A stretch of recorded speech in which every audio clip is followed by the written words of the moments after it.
Hello and welcome. This is Lunchtime Politics on Channels Television. I'm Kayode Okikulu here in Lagos. These are the major political stories making the rounds at this time.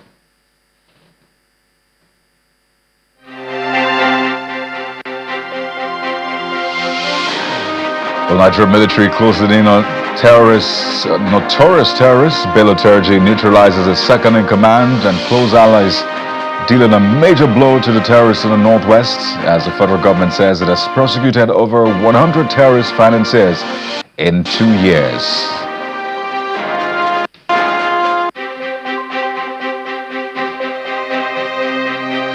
And Vice President Kashim Shettima in Davos, Switzerland, gives Nigeria's commitment to spearhead Africa trade to boost Africa's economy to $20 billion by 2050.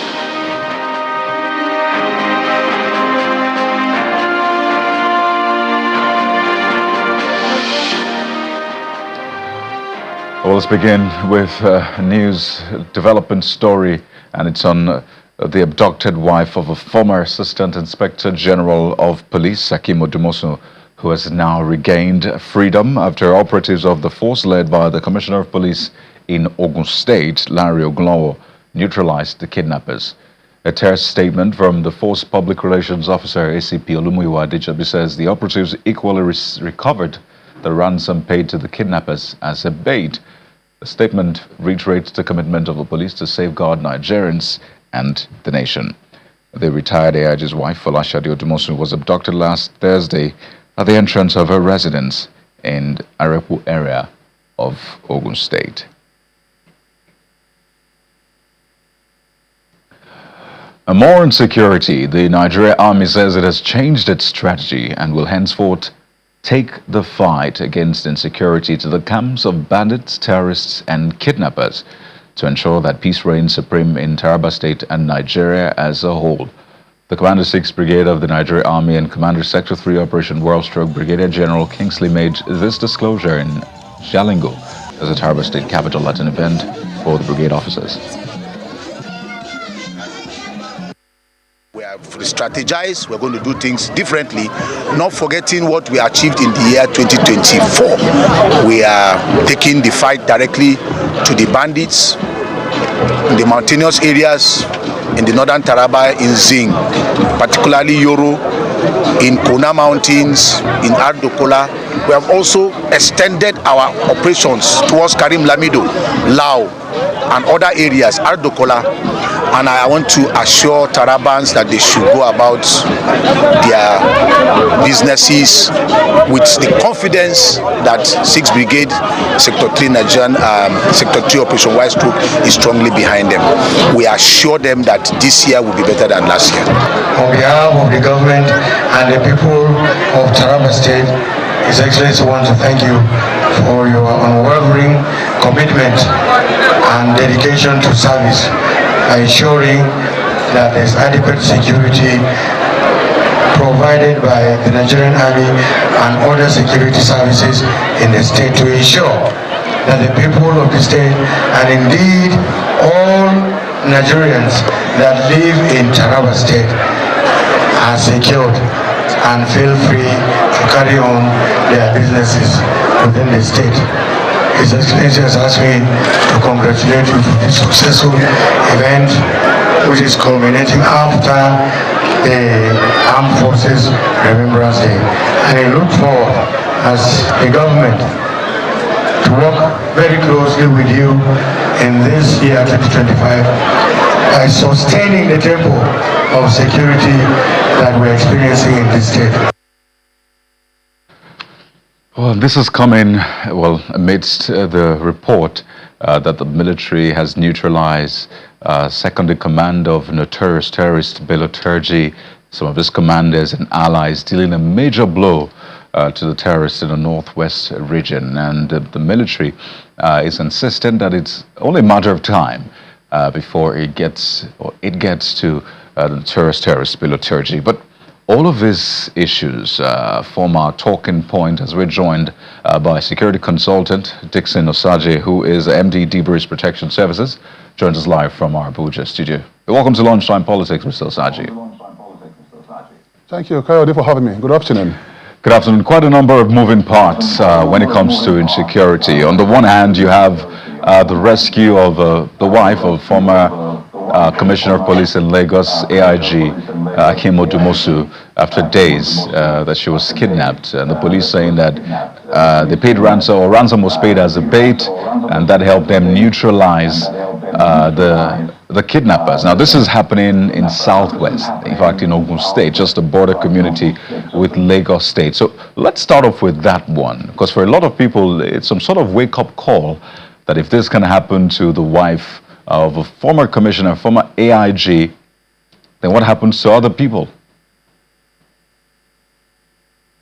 It's a disturbing situation, Kayode. When this criminal element go after high-profile personality and serving and ex-serving senior military and police personnel, it tells you that they are having a free day, and they strongly believe that perhaps our system is not effective enough to checkmate them or put them in their places. Because we need to understand that Nigeria is suffering from this threat of kidnapping, which is disturbing, and most of them have seen kidnapping as a commercialized business, and the kidnap market is taking the boom, where people think that they can just kidnap Nigerians and demand for ransom. You see, they strongly believe that the security implication or the threats implication in kidnapping is very, very slim. That is why they lay siege or carry out surveillance activities against their would-be victim, and take these victims to an unknown place, then start demanding for ransom. It's very disturbing, and now the AIG wife, she must have been through, gone through some trauma and also some pains in the hands of these people. So we need to make it clear, and the President of the Federal Republic of Nigeria needs to make this clear. And also our judicial system also need to speed up, cases of kidnapping. Don't allow police officers and men labor in vain. When kidnappers are taken or are captured and taken to the courts, there should be an expedite action, so that we'll be able to send a form of psychological, a form of deterrence to the public, general deterrence or specific deterrence. That Nigeria is not a place where kidnapping is being tolerated. When people are well punished, when people are dealt with decisively in the area of kidnapping, we'll be able to mitigate it. Evans, where is Evans, if I may ask? I'm still surprised that judgment has not been passed on Evans. And that was when the kidnap market took the boom, when Evans issue came to limelight, because it was being introduced as the billionaire kidnappers. And a lot of jobless Nigerians look at it as an avenue to make quick money. We must let them know that Nigeria is not a place to make quick money. Follow the process of life and make Nigeria a better place. And it's cheery to see that this one ended on a good note, and the police releasing a statement speaking to that and showing how the process and the eventual neutralizing of these kidnappers. A statement released by ACP Olumoyo Adejobi just moments ago speaks to that. So that's cheery news, at least in the Southwest. The police saying, well, they're committing to protecting Nigerians, right? But go to the Northwest. Yes, we've seen statements from the military, from airstrikes to raids, recording successes, particularly when it comes to notorious terrorist Bello Turji, first his son, now his second in command, commanders and close allies.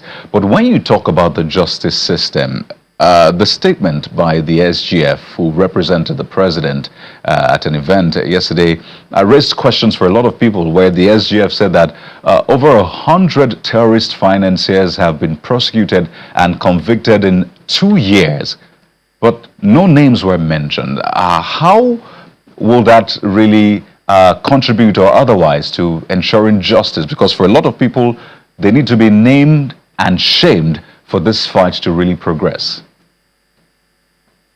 Fantastic question, Kayode. I'm just hearing that about 100 persons have been prosecuted by our justice system. And I think that is not the right way to go, because one thing you need to understand is that most of these terrorist groups, they delve on publicity. And when you get their sponsors, we need to also publicize their sponsors, so that would-be sponsors will understand that, hey, they would want to delve into this area of sponsoring terrorism or criminal activities. Some few years ago, we got some lists from Saudi, from United Arab Emirates. We have 100 people, as claimed by the SGF, Why not name them? Why not shame them so that I will know who they are? Maybe my neighbor is among them, my friends is among them. You know, you need to name and shame them. Naming and shaming them is not for you to, disgrace them. It's for us to understand our neighbors, to understand our enemies, to know who, sabotaging the effort of our brave military officers and soldiers, sabotaging the effort of our brave police officers and other paramilitary. Because when we have officers and men putting their lives on the line to protect the territorial integrity of Nigeria, and those that are sabotaging the efforts of the government, you don't bring them to shame. I think that is an error, that is a mistake, because the whole essence of punishment is for two factors, for specific deterrence and general deterrence. If they were name and shame, would-be sponsors, will take a departure from sponsoring this terrorist group, and other people who think they can sponsor terrorism will take a departure. But as it is, no names. But it's not too late. I would strongly advise that the federal government name and shame them so that we will know who they are. Then that will be a tactical mitigating factors for those guys thinking they will bring in funds to come and sponsor terrorism, to destabilize our great country, Nigeria. We must understand that we have a country to build, and it is a multifaceted approach. The military-centric approach, the people-centric approach, and the government approach will all come together to fight this act of terrorism in Nigeria. So name and shame them. I agree with you, Kayode. Well, the Defense HQ on the field now, because there are different moving parts. There's what's happening on the field. There's what you expect from justice sector. There's the government, of course, driving all of this in terms of policy. There's funding bit, which is ongoing at the National Assembly. But when the Defense HQ, the military says, we're going to get Bello Turji, and we see some of these results coming in, the commanders, the second in command, the son. But some people wonder, how would a man, remain elusive in some sense for the almighty Nigerian army? Yes, the army is closing in, the military in general is closing in, but how is this even possible? Because when you talk about the Nigerian military, you hear about the gallantry of the men. Yes, we hear some other stories about how we need to equip them the more, but what you always hear is the gallantry. So how is this even possible? Thank you, Kayode. You see, most people think counterterrorism is solely military business or military-centric. And that's why I say that it is a multi-approach. The military approach, the police approach, the people-centric approach will assist the Nigerian military to engage this guy. Bello Turji is a nobody, and I tell you, a section of soldier can take Bello Turji out. But the absence of intelligence will make the Nigerian military, suffer a little bit in getting these guys. But trust me, if the Nigerian military, I know, says they are going to get Bello Turji, they will get Bello Turji. It's a nobody, because what he is doing is, strike and run, and most of them, when they strike, they fall back to their cover space, and that is why we need to start looking at border security. When President Donald Trump came on board, he was emphasizing on border security. He understands the threats border security poses to a country. So we must see border security as a serious threat, so that most of these criminal elements, capitalizing on the vulnerability of our national borders, won't be able to, come to the states, strike and run to the government space and take shelter. So for me, if we want to get Bello Turji and other commanders, first of all, kudos to the Nigerian military for taking out these commanders, because when you come to counterterrorism, 4 factors really plays out. The link factors, which has to deal with, cutting off most of these guys' linking strategy, and also the demoralizing strategy. What the military is doing presently is that they are adopting demoralizing strategy. When you take out commanders of terrorists, what you do, you demoralize their fighters. You put them in a bay of confusion. So that's what the military are doing right now. And I wanted to keep the momentum so that these guys don't go and regroup and attack the military. While the military are busy carrying out their effective battle strategy, the DSS and other intelligence agency have a role to play, because what the intelligence agency needs to do is to go into the enemy network, dark network, and understand their enlistment methodology. How do they get their fighters? Because if we want to dwell on killing of terrorists, the military will kill them till eternity. What we need to do to bring our country to a state of peace is to ensure that we wipe these guys out from our territorial space. And in achieving that, go after the commanders. Go after resourcing, because if you don't de-resource these guys, the more you kill, they get more resources. If they don't have resources, to fight or engage the Nigerian military, they will be decapitated. So for me, the military should start, the Nigerian government should start looking at the resourcing these criminal elements. Where are they getting their financing from? Is it passing through the banking system? Then the bankers, the banking system needs to start looking at the layering process, the placement process, the layering process, and integration of those funds. We were able to, track some people that were sponsors of the NSAS. So the banking system should not be an avenue where you just go after customers, get money, and bring it to the bank. How do they come about their funds? We should start looking at those factors. When you suspect any money that is moving from the banking system, what they need to do is to report to the DSS or the EFCC that, hey, this fund just passed through our banking system. Is it a suspected funds? That is going to help the Nigerian government, because the banking system has a role to play in the fight of this terrorist group. So for me, if we have an effective intelligence network, look into human intelligence and also look into this terrorist hideout, I tell you for free, Kayode, this terrorists will come to an end very soon. 50 years on, it's not a good thing for us to have 15 terrorists in our doorstep for 15 years. Let's try and eliminate these guys once and for all. Certainly, Mr. Osaje. I'd like to come back to the developing story, or the rescue of the wife of former AIG Hakeem Odumosu. Now we're getting more information about the rescue operation.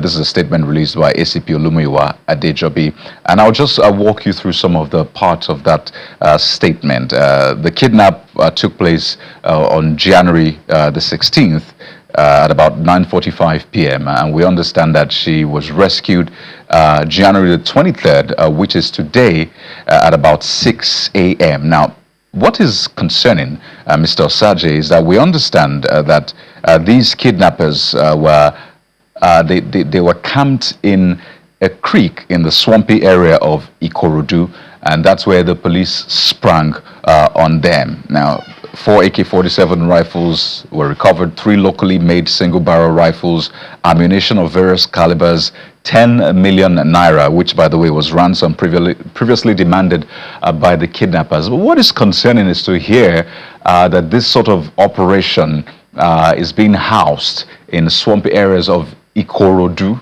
And I wonder what kind of flags that will raise for you, Mr. Osaje. It's a red flag, that is why sometimes we need to start looking at crime mapping analysis. One thing about security management is that you don't wait for a crime to occur before you attack such crime. And that is why I will advise our security agents, our police officers, and our military to understand that crime fighting is not about after the commission of crime. Oh yes, sometimes crime must have been commissioned before you go after the perpetrators.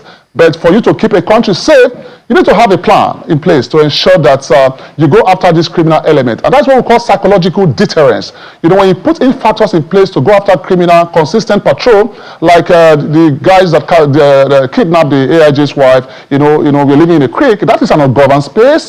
Sometimes nobody gets into the creek. We don't have security presence in the creek. That should be patrol once in a while. Our security agents should look at how to identify most of this crime-prone area. When you carry out a crime mapping and analysis and you identify possibly crime-prone area, what you do is to project reasonable intelligence guys within that area to source for intelligence. Intelligence sourcing is very important so that these people don't succeed in the area of crime. So for me, I think it's a very disturbing situation going after an AIG's wife, a man who put his life on the line right from his youth, sacrificing his youth to protect the government of this great nation and protecting our territorial space. Having his wife being captured is disturbing. So I appreciate the effort of the police, but the police must understand that every Nigerian is very important. This action shouldn't be because this person is an AIG's wife.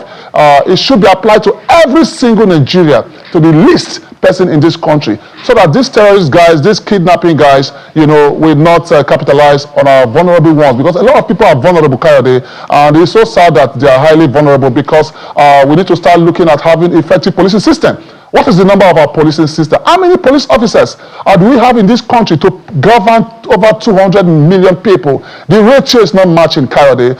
In Lagos State, for example, where I'm based, how many police officers do you have there? In each local government, how many police officers do you have there? So the Nigerian police should go back to the drawing board and start looking at carrying out crime mapping analysis within the given territorial space of this great country, and also start projecting security operatives within crime-prone areas or crime-suspected areas, so that they will go before the laws. Because when you talk about security, security is for you to go before the laws, not going after the laws. Going before the laws is to, forestall criminal plans, to forestall criminal activities, and to forestall, the commission of crime. That is when security is achieved. So for me, I think we need to give kudos to the Nigerian police. And let me tell you, there is nothing the Nigerian police cannot do in this great country. Certainly. What we need to do is to motivate the Nigerian police officers and men from head to toe. Give them the expected PPEs, that is personal protective equipment, and also ensure that they are all motivated, because when you put your life on the line to serve your country, I think your life is not, your life cannot be monetized, right. But when you put your life on the line to serve your country should take very good care of you, motivate you, health-wise, financial-wise, educational-wise, and also your family, so that these guys will keep on, sacrificing their time and life for the territorial integrity of our great nation. I tell you, Kayode, we will get it right if we have an effective strategy and have an effective plans in place, so that we'll go before the criminal strike. Well, we once again commend the men of the Nigeria police. We understand 2 of the suspected kidnappers were neutralized for the rescue to happen. So once again, commendations to them. But we have to thank you so much. Quite a number of issues we touched on, but I think we've done some sort of justice while we await for the larger justice to be done. We've been speaking with Mr. Dixon Osagie, who is the MD, Debris Protection Services, a security consultant. Thank you for your time. Thank you, Kayode, for having me. God bless Nigeria. Well, let's head over to Davos, Switzerland now, where Vice President Kashim Shettima and other global leaders attending the World Economic Forum are pushing for the full implementation of the African Continental Free Trade Area Agreement, which they say can boost the continent's economy to $29 trillion by 2050. At a breakfast meeting on the sidelines of the event, the Vice President says Nigeria is ready to spearhead the agreement through digital transformation and economic integration of Africa. Our Status correspondent Empress Simon reports. Second time that Vice President Kashim Shettima will be attending the World Economic Forum since assuming office. His first engagement at this year's forum is the session on co-creating investment opportunities for Africa's frontier markets, co-chaired by the Managing Director of the World Economic Forum, Mirek Dosek, and the Senior Vice President of the African Development Bank Group, Marie-Laure Akin Olugbade. We are part of that family. Vice President Shettima pushes for new narrative about Africa and Nigeria in particular. But I believe with your partnership, and we as African leaders, if we can wear our thinking caps and come up with robust solutions in partnership with the global community. He says President Bola Tinubu is poised to transform Nigeria's economy. My boss, President Bola Ahmed Tinubu, is a disruptive leader. He's a revolutionary leader. And most importantly, he grew up from the business ecosystem to the financial controller for model. At a separate meeting, Vice President Shettima held bilateral talks with the President of Botswana, where he emphasized Nigeria's commitment to fostering stronger intra-African relations and economic cooperation. The two leaders also shared pleasantries with the Director General of the World Trade Organization, Dr. Ngozi Okonjo-Iweala, who joined the meeting. Meanwhile, in a show of solidarity for African leadership, the Vice President joins President Cyril Ramaphosa of South Africa, who is a special guest of honor at a high-level briefing on the African Investment Forum. One of our state governments has actually entered into partnership or we said for livestock policy. And the governor there, incidentally, is a very good friend of mine. So we'll continue that engagement because there's continuity in governance and the rest of our dream of an African free continental trade area. President Ramaphosa's charge to global leaders is to invest more in the development of Africa. For the first time in the history of the G20, it will be hosted on the African continent, particularly following the admission of the African Union as a member of the G20. So we are rather pleased by this. It is a very important and most significant moment for South Africa. You are in the room, but for those of Elsewhere, the Minister of Health is attending a high-level panel with international organizations where he emphasizes the need to invest in women's health. For us in Nigeria, we had an ambitious agenda in terms of our health sector renewal investment initiative to start aligning and focusing our efforts towards improving population health outcomes. You can't get through that without looking at reproductive, maternal, newborn, and child health. Vice President Kashim Shettima has left no one in doubt of the reason he's representing Nigeria at these events, projecting the country's potential to the world. The Vice President is expected to co-chair a forum on turning digital trade for growth in Africa in the coming days. From the conference center of the World Economic Forum here in Davos, Switzerland, Emperor Simon, Channels Television News. And from here in our Lagos studio, thank you so much for watching Lunchtime Politics Today. I'm Kayode Kikiolu, Stay with Channels Television for all of your breaking stories. Goodbye.